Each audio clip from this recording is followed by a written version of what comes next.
Licenciada Sonia, buenos días. Compañeros, buenos días. En esta oportunidad expondré sobre los fármacos corticoides.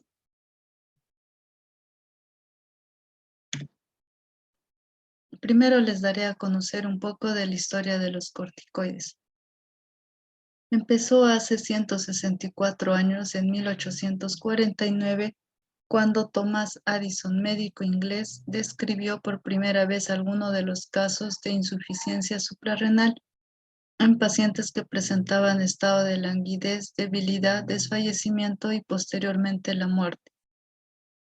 Las autopsias que se realizaban en estos pacientes confirmaron alteraciones de las glándulas suprarrenales e hicieron sospechar a Addison la existencia de una sustancia que dependía de esta glándula, la cual al producirse en poca cantidad causaba la sintomatología.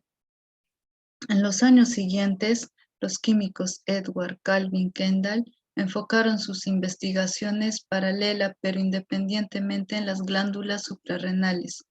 Aislaron la cortisona de las glándulas del ganado y para el año de 1937 la industria farmacéutica ya había logrado producir una cortisona semisintética a partir del ácido desoxicólico. En 1948 marcó un hito en la historia de la medicina, ya que se produce la introducción del uso de corticoides a la práctica clínica. Como reconocimiento a 30 años de investigación, en 1950, Hensch, Kendall y Reichten recibieron el Premio Nobel de Medicina y Fisiología. Posteriormente, en el año de 1960, se haría el descubrimiento de la identificación del receptor de los glucocorticoides, la descripción de la activación del eje hipotálamo hipoficiario suprarrenal por citoquinas y el desarrollo de la técnica de uso local de corticoides. Todo lo anterior para dar paso a una amplia gama de uso terapéutico en especialidades como la reumatología, endocrinología y la neumología.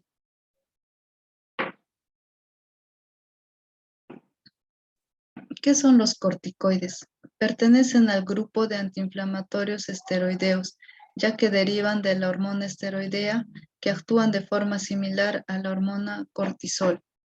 Estos fármacos tienen un alto poder antiinflamatorio debido a que disminuyen la producción celular de sustancias que provocan la inflamación, así como inmunosupresor, regulando la respuesta del sistema inmunitario.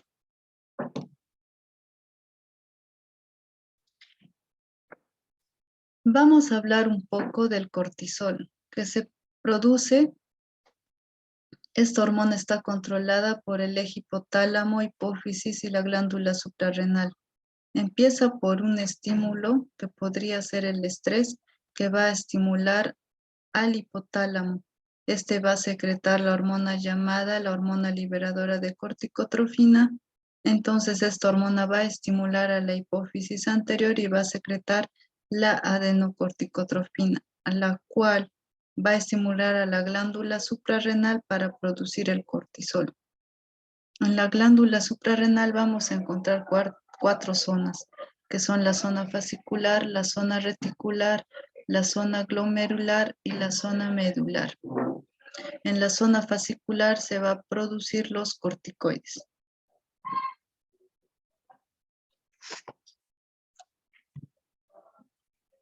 El modo de acción. Aquí podemos ver en la imagen el sistema vascular mediante la administración de un corticoide, por ejemplo, puede ser la hidrocortisona, va a ir a partir del sistema vascular y luego va a ser captado por las células que tienen unos receptores específicos. El mecanismo de acción de los corticoides. Los fármacos corticoides tienen su acción a partir de la vía genómica y la vía no genómica. Esta vía no genómica no involucra al núcleo. Aquí podemos tener una célula de defensa que puede ser un neutrófilo, un linfocito o un macrófago. En el punto 1 podemos ver un receptor que se encuentra en la membrana de la célula de defensa. También tenemos el punto 2, en el que se encuentran los fosfolípidos de la membrana, los que forman a la vía no genómica. En el punto 4, ahí se produce el mecanismo de acción. Los corticoides por vía genómica van a realizar cambios en la transcripción genética para producir luego sustancias antiinflamatorias. Bien, hablaremos primero del mecanismo de acción en la vía no genómica. En el punto 1, ocurre cuando los fármacos corticoides activan su receptor de membrana, produciendo una acción de estabilización de membrana, haciendo a esta célula de defensa impermeable. Eso quiere decir que no va a soltar o no va a liberar las sustancias proinflamatorias que son las citoquinas. Esto nos da un efecto antiinflamatorio rápido. A nivel de los fosfolípidos encontramos una enzima que es la fosfolipasa 2, que se encuentra en los fosfolípidos, que se activa y nos va a dar una producción de eicosanoides, que son sustancias que estimulan el proceso inflamatorio. Entonces, la acción de los fármacos corticoides es inhibir a esa fosfolipasa 2 por medio de la lipocortina 1 y no va a haber una producción de leucotrienos y prostaglandinas. Entonces, al disminuir esta sustancia eicosanoide, el efecto farmacológico será antiinflamatorio y antialérgico. A nivel del núcleo de las células de defensa, los corticoides interfieren en los núcleos de los neumocitos tipo 2, que van a producir una activación de los núcleos, y esto es útil para la maduración de estos neumocitos, ya que evita que se colapsen. Es útil en el periodo fetal y también se usan en una amenaza de aborto prematuro. Continuando, el núcleo constituye la parte de la vía genómica. A este nivel, los fármacos corticoides inducen cambios en la transcripción genética. Estos fármacos serán capaces de producir y la formación de interleucina 10 y lipocortina 1. Su principal mecanismo inflamatorio va a interferir en la acción del factor nuclear kappa, que tiene factor importante en la inflamación.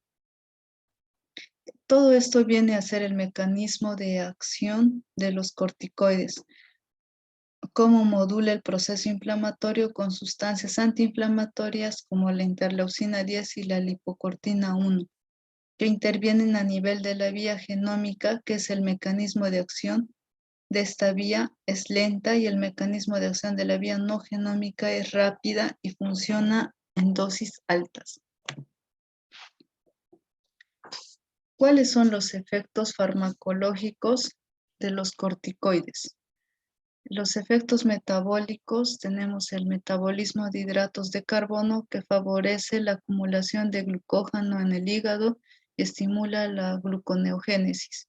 En el metabolismo proteico aumenta el catabolismo con movilización de aminoácidos en los tejidos, y en el metabolismo de lípidos produce redistribución de las grasas. En los efectos hidroelectrolíticos aumenta la reabsorción de sodio y agua y aumenta la eliminación de potasio.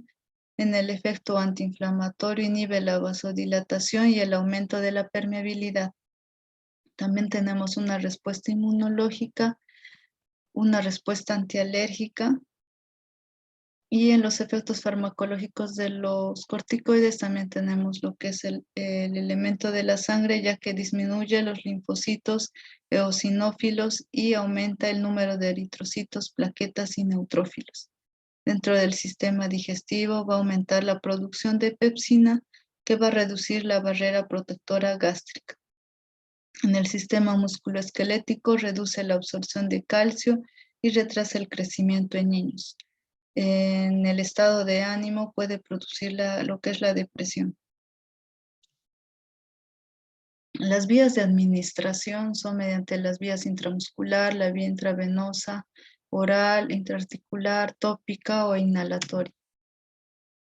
Las indicaciones se da en reacciones alérgicas, como puede ser el asma, la dermatitis por contacto, reacciones farmacológicas, la rinitis alérgica, en enfermedades oculares, la uveitis aguda, conjuntivitis alérgica, neuritis óptica, en enfermedades gastrointestinales como en la enfermedad inflamatoria intestinal, en enfermedades respiratorias como el síndrome de insuficiencia respiratoria aguda, en infecciones como la septicemia, en los huesos y articulaciones, como en la artritis, neurológico, en edema cerebral, en trasplante de órganos, en la prevención y tratamiento de rechazo inmunodepresión, en enfermedades pulmonares como es la neumonía por aspiración, prevención del síndrome de insuficiencia respiratoria en el lactante, enfermedades renales como el síndrome nefrótico y en hematológicas como la anemia hemolítica.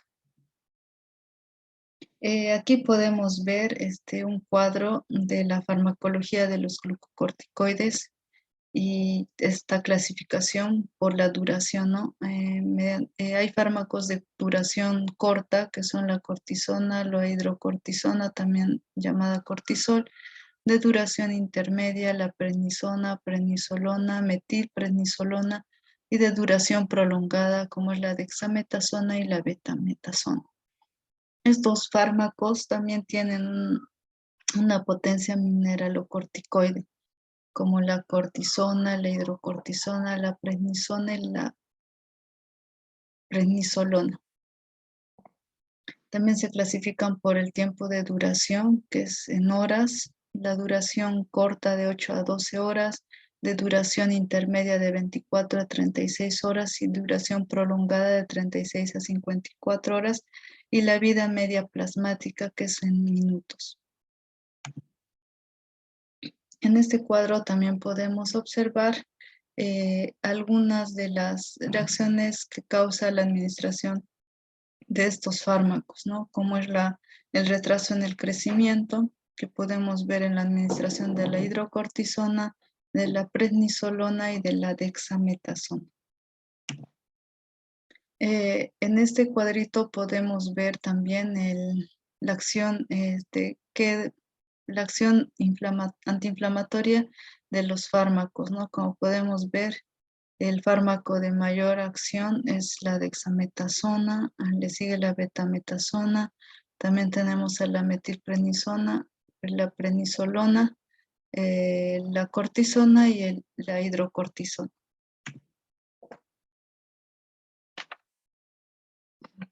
Ahora vamos a hablar sobre la hidrocortisona. Tiene acción glucocorticoide y mineralocorticoide, ¿no? De acción antiinflamatoria, antialérgica, inmunosupresora. Su acción antiinflamatoria va a ser inhibir la fosfolipasa 2. Y como ya les había mencionado, estos fármacos son de acción corta, ya que el tiempo de vida es de 8 a 12 horas, ¿no? Que dura para su posterior eliminación. Son de inicio rápido. Su administración puede ser por vía oral, vía endovenosa, vía tópica, vía oral de 20 miligramos, vía endovenosa de 100 a 50 miligramos, ¿no? Su metabolismo es en el hígado y la excreción es por vía renal. El uso terapéutico es en enfermedades como la colitis ulcerosa, las enfermedades inflamatorias respiratorias, enfermedades dermatológicas, en la insuficiencia suprarrenal aguda, en el distrés respiratorio, edema cerebral, en enfermedades reumáticas, en la enfermedad de lupus también. Y las reacciones adversas que puede causar puede ser la leucocitosis, el glaucoma, exacerbaciones de infecciones oftálmicas, dispepsia, alteraciones de la cicatrización y retraso del crecimiento. Está contraindicado, hay que tener bastante precaución en pacientes con hipertensión arterial, con glaucoma, diabetes mellitus, y está contraindicado en pacientes con tuberculosis activa y que presenten úlcera péptica. Sus interacciones aumenta el riesgo de úlcera cuando es asociada a los AINES. y disminuye la respuesta inmunológica asociada a vacunas y toxoides y antagoniza el efecto de los diuréticos. La prednisona.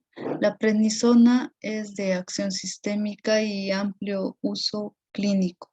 Actúa como inhibidor de la inflamación y respuesta inmunológica y se une a los receptores citoplasmáticos y al activar la inducción de la transcripción y síntesis de proteínas específicas. La metilprednisolona pertenece también al grupo de los corticoides por su acción antiinflamatoria e inmunosupresora. Difunde a través de las membranas celulares y forma complejos citoplasmáticos que penetran en la célula y se unen al ADN y estimulan la transcripción. Son de acción intermedia, de 24 a 36 horas. Su inicio también es intermedio. La vía de administración puede ser oral, vía parenteral. Por vía oral la prednisona viene en presentación de 5 a 20 miligramos y la metilprednisolona de 4 a 16 miligramos y endovenosa de 40 a 80 miligramos.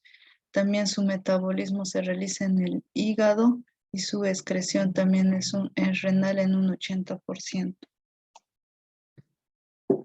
El uso terapéutico se da en enfermedades reumáticas, en la enfermedad de Addison, en la colitis ulcerosa, en enfermedades bronquiales, en pacientes con post-trasplantados, en enfermedades de riñón, enfermedades hematológicas, en la dermatitis, enfermedades oftálmicas.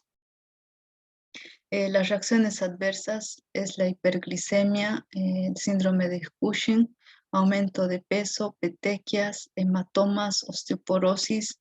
Las observaciones y contraindicaciones, tener bastante precaución con pacientes vacunados, pancreatitis, alteraciones de crecimiento en niño, está contraindicada en personas que presenten malasia o osteoporosis, y las interacciones que aumenten el riesgo de hemorragia. ¿Cuáles son las reacciones adversas? En la metilprednisolona, causa hipotensión, cefalea, úlcera péptica, pancreatitis, acné.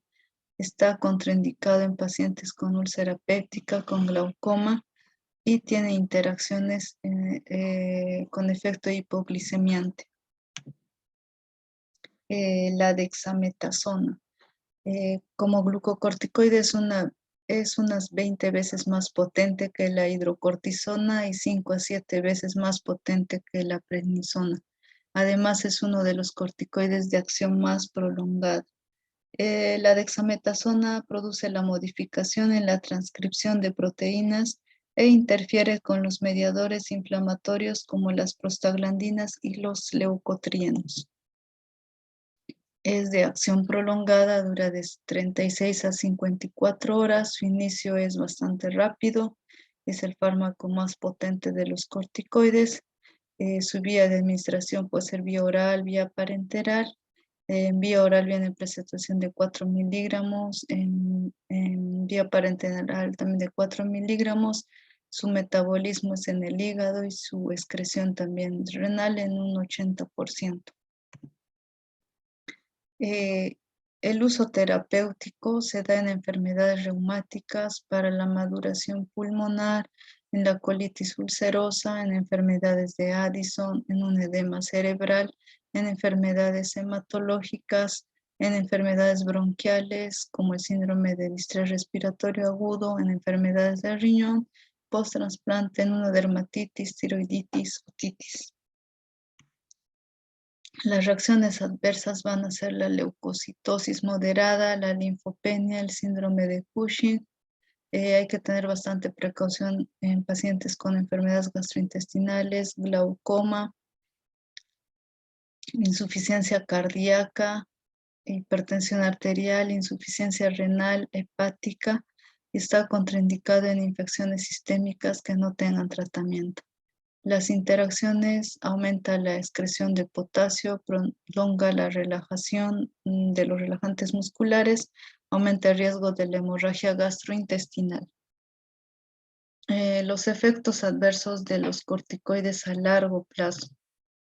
Va a producir la disminución del crecimiento en niños, el glaucoma, la distribución centrípeta de la grasa corporal, como puede ser en el cuello, el aumento de riesgo para presentar diabetes, la hipocalemia, el edema periférico, la hipertensión arterial, el aumento del apetito, la osteoporosis, aumento en el riesgo de las infecciones y alteraciones emocionales como puede ser la euforia y la depresión. Los cuidados de enfermería que se debe tener es un control del peso corporal, de la glucemia, de los lípidos, las cifras de la presión arterial, hacer un énfasis en los signos y síntomas como por ejemplo la fiebre, las manifestaciones clínicas respiratorias, en búsqueda de disnea, polimnia, de saturación. También se debe realizar una disminución gradual para evitar la atrofia adrenal y la insuficiencia secundaria, principalmente cuando se usan de forma crónica. También revisar si presenta algunas lesiones bucales como la mucosa y realizar el aseo. El artículo científico, eh, el tema es de complicaciones del uso prolongado de los corticoides, ¿no? Como por ejemplo el síndrome de Cushing, que resulta de la utilización inadecuada, excesiva y en forma crónica de estos corticoides. La causa más común es la utilización de estos corticoides sintéticos por vía oral por la población. Las dosis terapéuticas de los glucocorticoides son muchas veces administradas inadecuadamente y esto es un problema particular, ¿no? Debido a los efectos colaterales que se van a presentar, y este cuadro clínico va a depender de la potencia del esteroide utilizado, ¿no? Y la vía de administración y la duración de la misma. Las manifestaciones son muy variables, como puede ser la obesidad, acumulación de grasa a nivel de la cara, en la región cervical, supraclavicular, la atrofia de los músculos, las estrías venosas en el abdomen, región en la espalda. También puede presentar irregularidades menstruales, alteraciones cardiovasculares, metabólicas, trastornos psiquiátricos, dermatológicos, gastrointestinales, inmunosupresión, osteoporosis, ¿no? Eh, en este estudio se incluyeron a 70 pacientes, ¿no? De los cuales los corticoides más utilizados eran la prednisona en un 86% y la dexametasona en un 14%. El 60% era por automedicación y el 40% por prescripción médica. En cuanto se llega a la conclusión del que el corticoide más utilizado fue la prednisona y el uso de estos corticoides fue por la automedicación, ¿no? Y los efectos colaterales más frecuentes fueron la obesidad y el síndrome de Cushing y alteraciones dermatológicas. Gracias.